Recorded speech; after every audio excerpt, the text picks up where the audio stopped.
Welcome to Happily Ever After is just the beginning. Keeping your relationship not just together, but happy, and we mean truly happy, is part art and part science. You've come to the right place. Here's your host, Leslie Dories. It's the beginning of another new year, and this is a time when many people think about what they would like to be different in their lives. They make resolutions, they do some self-evaluation, and one area that always gets looked at is somebody's relationships, and quite often this means they're romantic ones. This is actually a good thing, and it's actually an idea that shouldn't happen only once a year. And many people are looking for information on how to improve this important aspect of their lives that they can actually use. Well, today you're in luck. Dr. Ronald Riggio, he's an author and the Henry R. Kravis Professor of Leadership in college, is here to do just that. So, Dr. Riggio, thank you so much for coming on the show and talking about this. Yeah, thank you for having me. So, this, like I said, this is something everybody does. Frequently, people take a look at their relationship. January is the busiest month for both marriage counselors and divorce attorneys, which is crazy. Wow. I didn't know that. Yeah. Oh, yeah. And you kind of take a look at this concept of improving relationships head-on in an article that you wrote that's on the Psychology Today website called 7 Psychological Strategies to Strengthen Relationships. And let's just jump right in with what you're talking about, because this is a time-limited show and I want to get to all 7 of them.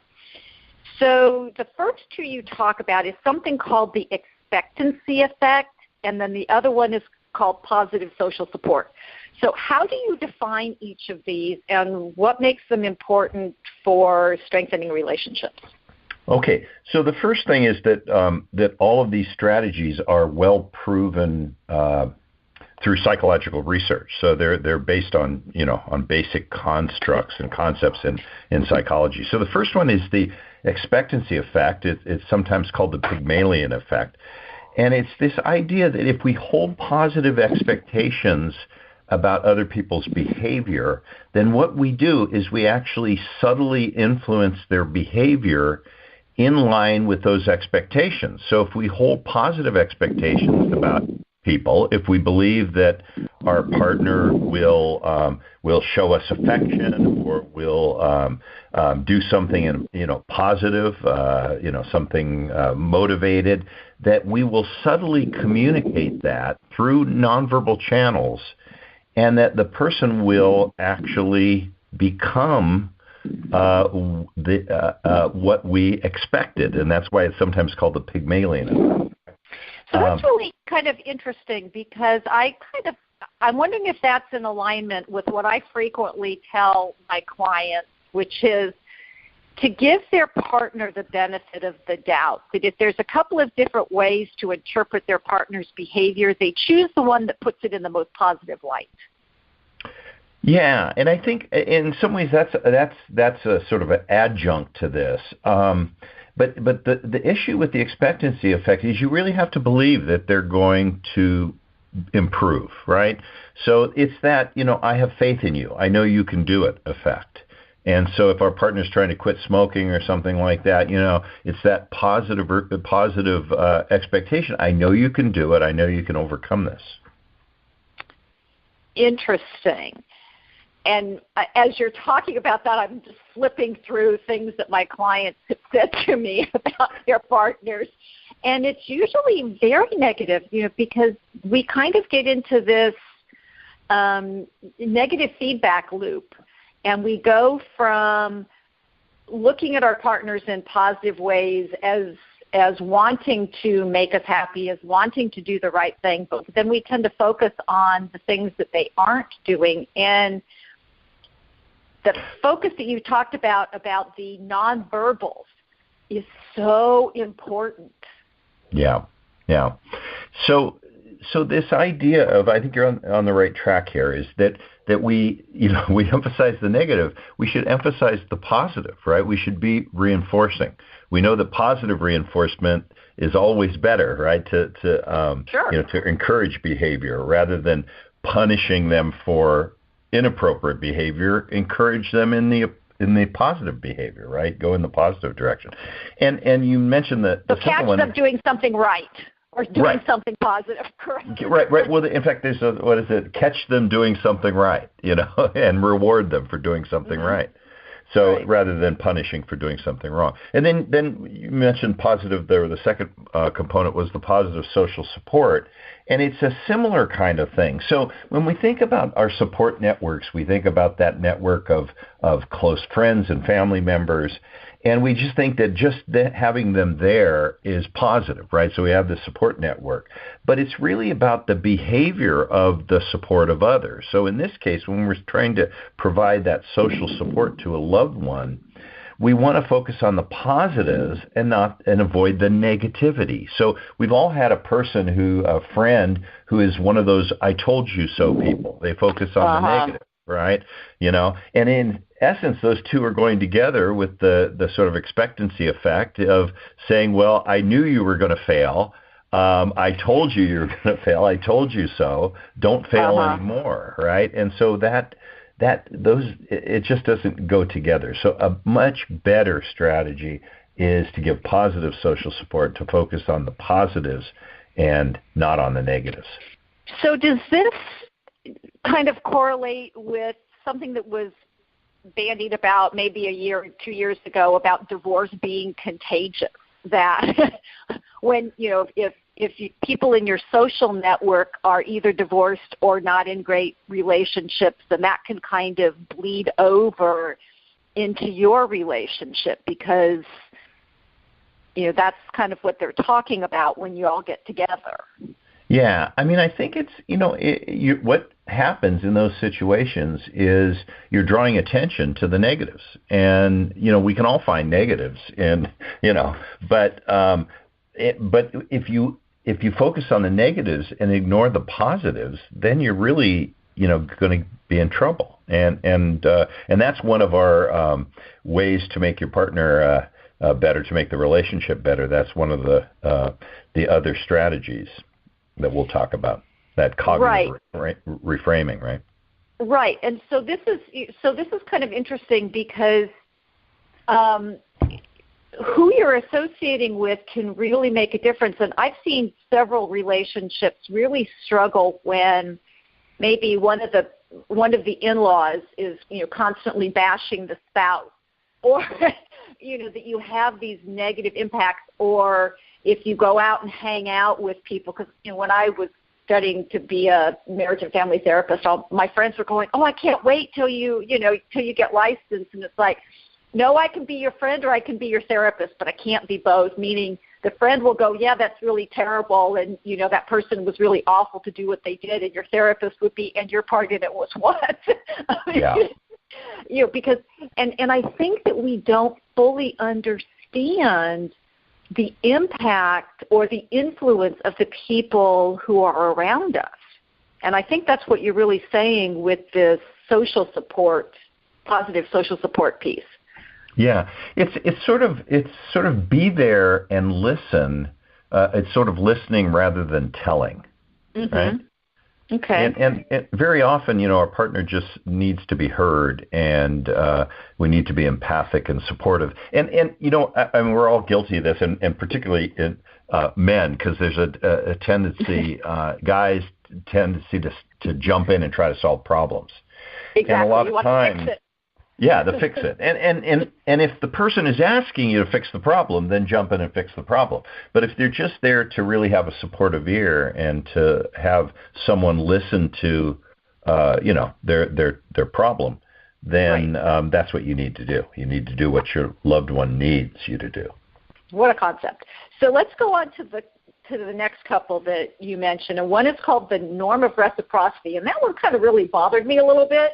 The way you described it, and then the unconditional positive regard. And these kind of seem to go together. So can you talk a little bit more about them? Yeah, well, the norm of reciprocity is very, very common. If someone, and the saying, one good turn deserves another. So if somebody does a favor for us, we feel sort of compelled psychologically to return that favor. All right? Psychologist Robert Cialdini, Arizona State, he made a big deal about this norm of reciprocity, and he did things like a study where he sent people Christmas cards, random people out of the phone book. And guess what? He got a whole lot of Christmas cards back because of this idea. If somebody does us a favor, sends us a card, gives us a compliment, then we're supposed to return that compliment, right? And what we want to do is use that to our advantage, right? We don't want to take advantage with the norm of reciprocity, but by giving, for example, paying our partner a compliment, we're more likely to get a compliment in return, right? So, so again, it's about focusing on the positive, right? So, well, and I love this because that right there, the norm of reciprocity kind of highlights the fact that one person can really bring about change in the relationship just by doing things like this. Absolutely. You know, doing a favor, completing a chore, doing one of your significant other's chores, and then just and then just doing it, and then you don't have to necessarily invoke the norm of reciprocity. You could say, I did that for you just because I love you and I wanted to make things easier for you. But we know that back in your partner's mind, it's going to be, boy, I've got to return that favor someday. Right, but it also sets up positive regard for you. If and again, the reasons why you're doing it, and to me, intention matters, motivation matters. That if I'm only doing it to get my partner to do something for me, it's probably not going to work. But it's being done in that generosity of spirit that, oh, I see you struggling with this, or so let me just go ahead and do it. I mean, my husband and I have this thing for years that whoever cooked, the other one cleaned up. Right. And and sometimes I'll come in, to clean up the kitchen after he's done the cooking, and it'll be clean. And it'll be like, wait a minute, you weren't supposed to do that. That was my job. But he goes, yeah, you were tired, and or you were busy doing something with the kids, and so I just took care of it. And I have to agree, it made me feel good. It made me feel loved, and it also made me want to reciprocate because I wanted him to feel that way about me. Yeah, and that's it. If you stay on that positive track, you're going to get, in-kind positive contributions, right? So the idea is that it's going to keep going. You can, I mean, and they do it all the time. I mean, advertisers do it in an inauthentic way, in an exploitative way, right? They offer you, you go to Costco and they offer you free samples. Well, why they're offering you free samples? Because you feel obligated. Now I've got to buy it. Yeah. I never do.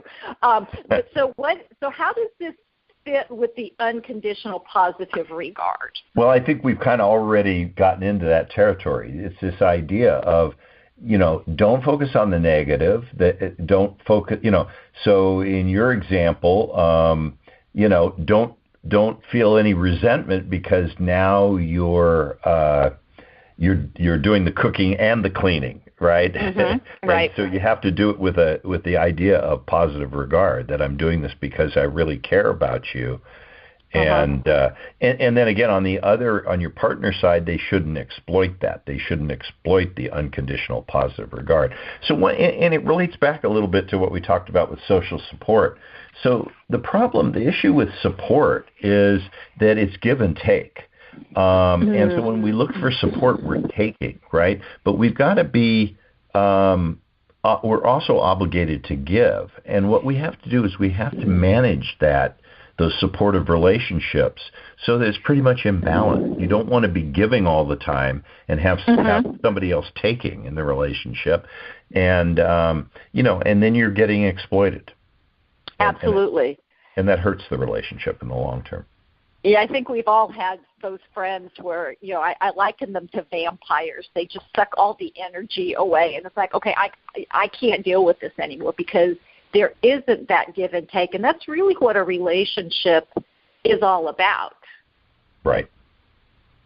So This is Happily Ever After is just the beginning on webtalkradio.net. I'm Leslie Dories, and my guest today is author and professor Dr. Ronald Riggio, and we're talking about things that you can do starting today to improve your relationship.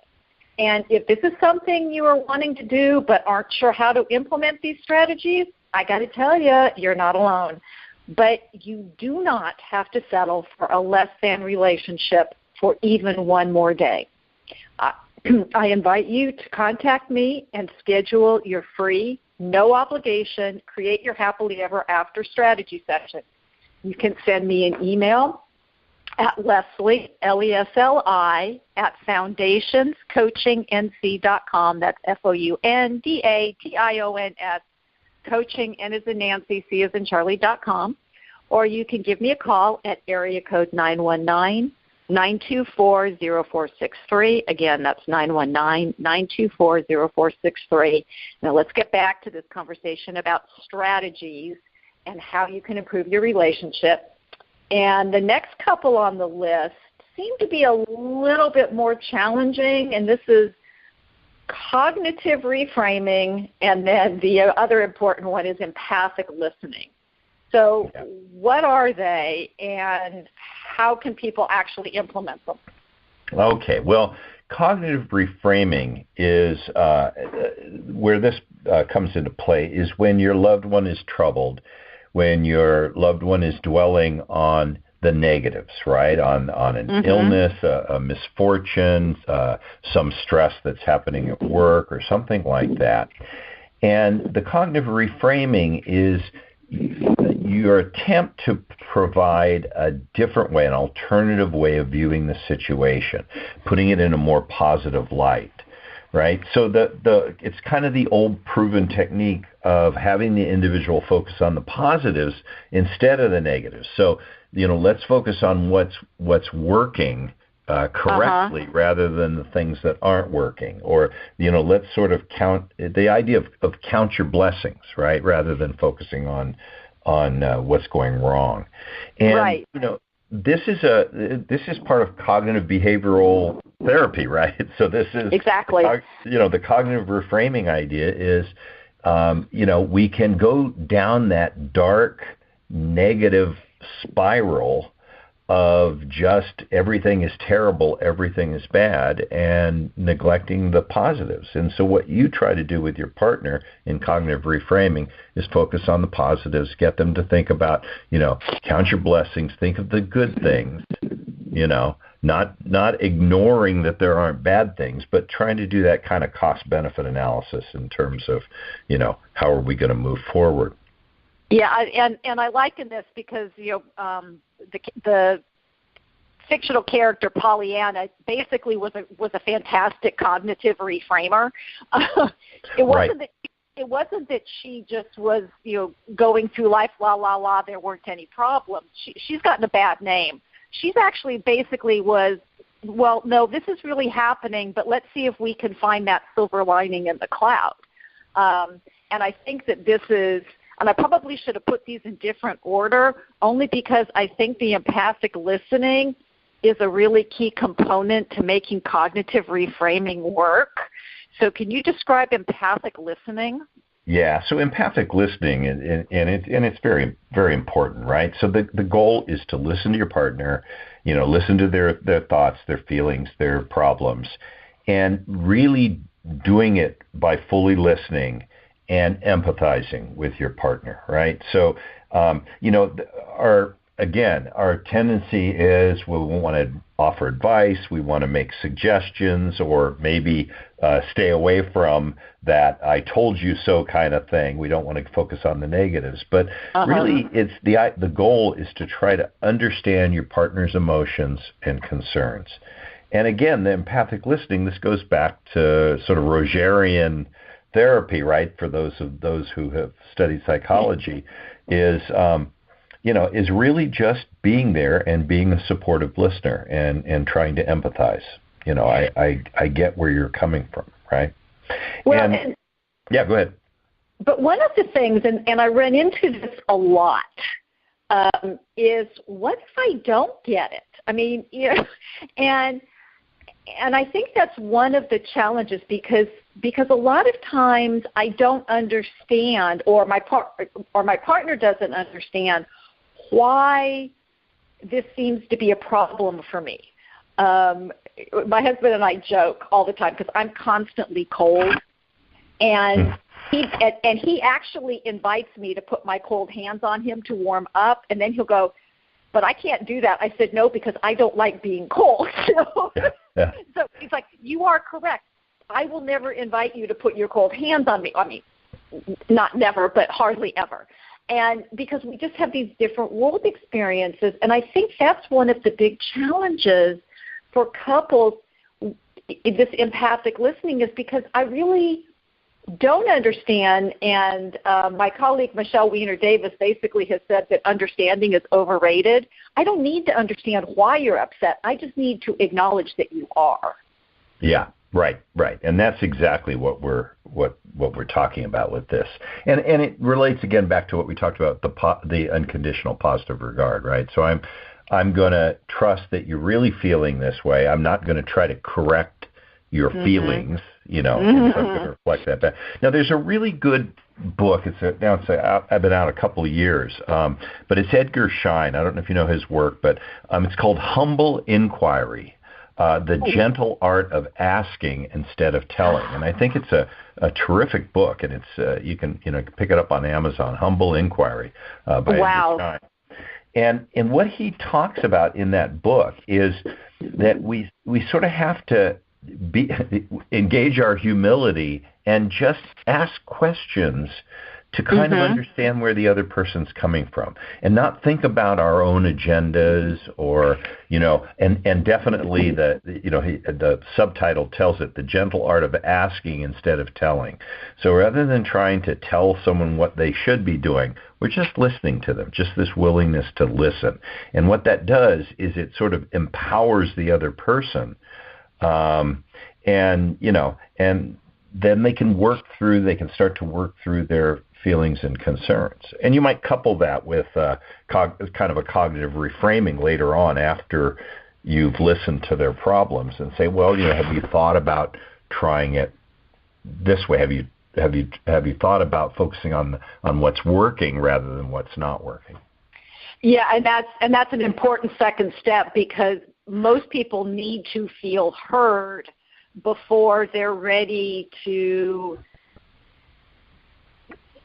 take a look at it from a different perspective or try to find a solution. And I think maybe that's where that disconnect comes in, especially between men and women, because men just want to solve the problem.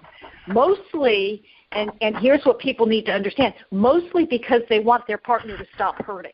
It's not that they don't care about their partner's feelings or that they're just thinking that they know it all. They actually, what their goal is, they really want their partner not to hurt, and so that's why they want to fix things. But unfortunately, if they miss this empathic listening piece first, then it basically sends everything off into the ditch. Right. Which brings us to the very last point. And the reason why I wanted to put it off by itself is because I think it is an absolutely critical component to healthy, functioning, lasting relationships. And that is model forgiveness. Right. So in your definition, what does real forgiveness entail, and why do we struggle with it so much? Well, forgiveness is because of the negative emotions. I mean, that's really what the problem is. So when our partner has transgressed, when our partner has done something wrong, we're hurt, we're angry, right? So the negative emotions. And when it comes to negative emotions, there's kind of a couple of things. One is that we sort of push them down and stifle them and pretend that they don't exist, and that's bad. Or the other extreme is we explode in a rage. And we know that our thinking is not good when we're exploding in rage, right? We're giving in to the emotions, and our cognitive processes aren't working very well. No. But also when we push them down, then what happens is if we push the anger down and the hurt, we don't deal with it. right? And so what we have to do is get it out in the open. You know, I'm upset, I'm angry, I'm hurt because of what you did. But, you know, so that's kind of the first step, is to make sure you're dealing with the emotions properly. But then the second is you need to decide whether you're going to forgive or not. And you can't do it halfway, right? If you're going to forgive, then, you know, you have to be willing to let it go. I mean, true forgiveness can't, you know, include hanging on to it and bringing it back. So you've got to let it go and move forward. And, you know, part of the forgiveness process, and we can go back a little bit to the cognitive reframing idea, is thinking about it. Well, it could have been a lot worse, you know, you know, and you know, maybe we'll transgress, and you know. So I think it's reframing the thinking about it, and really what it is releasing those tormenting emotions, you know, that are inside of you, and so you're by modeling the forgiveness, by forgiving the other person, they're going to feel better about it. I mean, because obviously there's going to be guilt and all that, and so ideal. and then when you transgress, the normal reciprocity is going to kick in, and they're going to say, "You forgave me, I need to forgive you. I need to deal with this." So it helps you now, and it helps you in the future, right? And I think that one of the things that I try to stress with people is, because I forgive somebody doesn't mean that I'm saying what happened was okay in the first place. It just means I'm releasing that emotional energy. And, you know, frequently we'll have my clients, you know, say, well, you know, they'll tell me that they're over something. And what I will actually say to them is, based on how much emotion is in your voice when you talk about this, I am going to respectfully disagree that you're not over it yet, that there's still something there. I mean, you know, and it's truly out of respect, but it's like, you know, because there is this pressure to forgive. You know, it's, you know, your kids have a fight, and it's go hug each other and tell each other that you're sorry, when, of course, maybe they're not. You know, so right. They haven't gotten there yet. And I guess maybe that's, you know, and it's interesting because you have these listed as 7 separate things, but I'm not sure they're separate at all. I think they're pieces of a bigger thing, that they're all, as we've talked about, in many ways, one will lead back to another, which will lead back to another, which will lead to the fourth one. It's almost like I have this idea of this wheel, and they're all just spokes off of the wheel, where the healthy relationship is the thing that connects them all. Yeah. No, they're all interrelated. So to kind of separate them out, you have to sort of draw lines between them, because they're all interrelated. You know. Yeah, and I don't know if you're familiar with this book. My husband was given it years ago as part of his training, and it's a book called Leadership and Self-Deception. And I am not familiar with that, but I'll have to look that up. Huh? Yeah, it's a great book because, you know, he was reading it and he said, "You're going to love this," and I was reading. I go, "Yeah, this isn't about business. This is about relationships."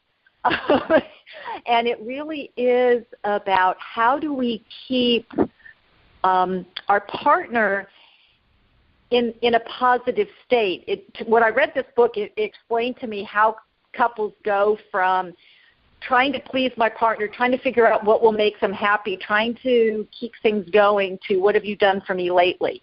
And it's this piece of where I stop looking at my partner with positive regard. I stop trying to give them the benefit of the doubt. The negatives start to take over. And I'm sure you're familiar with the happiness studies, where they show it takes 5 positive interactions to balance out or overcome one negative one. That's how powerful the negative is. Right.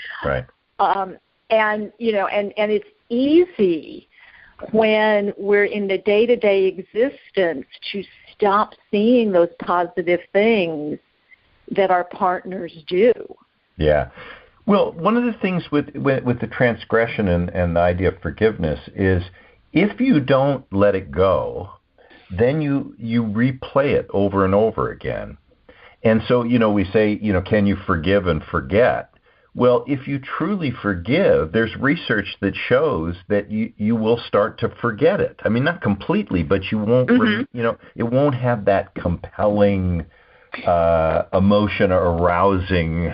emotion arousing effect that it had, because over time you start to forget about it. Sure. And, just ask any woman who's had more than one child. We forget. Oh, absolutely. Well, that's right. That's why there's no real memory for pain, because if you had a true memory for pain, where you remember pain is in the second childbirth, and then you go, oh my God, I remember this, but you don't remember it right before, So no. Anyway. But this. I think people get really hung up, and I know that I've worked with clients around this, because they do get hung up with, well, if I actually forgive somebody, then it was saying it was okay.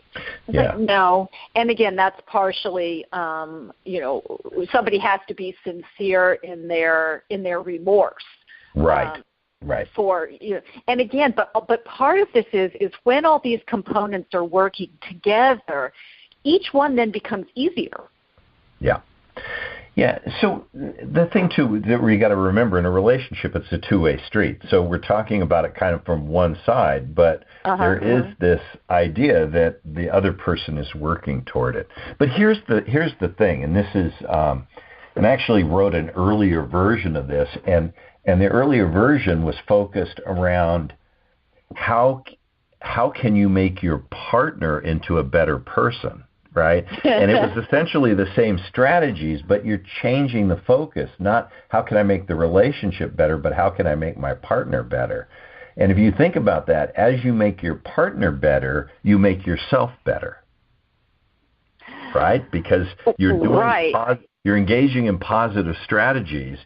It's going to feed back because you're doing the right things for your partner. And that reciprocity idea that the partner's going to return it in kind for the most part. So, yes, both people have to work at it. But if you look at it from that angle of I'm trying to make you better, I'm not doing this for me. I'm doing this for us, or I'm doing it for you. Right. Right. And so that's, I think, the strategy. I think in some ways that's a better strategy. It's a little more selfless, or at least on the surface. I'm doing this for you, but it'll actually, in the end, help me too and help the relationship. Yes, as long as we don't get too upset because our partners aren't responding immediately. Sometimes we have to do things for a little while, especially for relationships that aren't that somehow have fallen off from their best.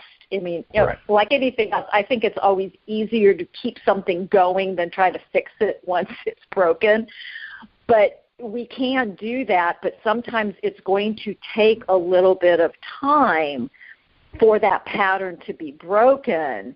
And I think that that's one of the things that couples and people in general struggle with.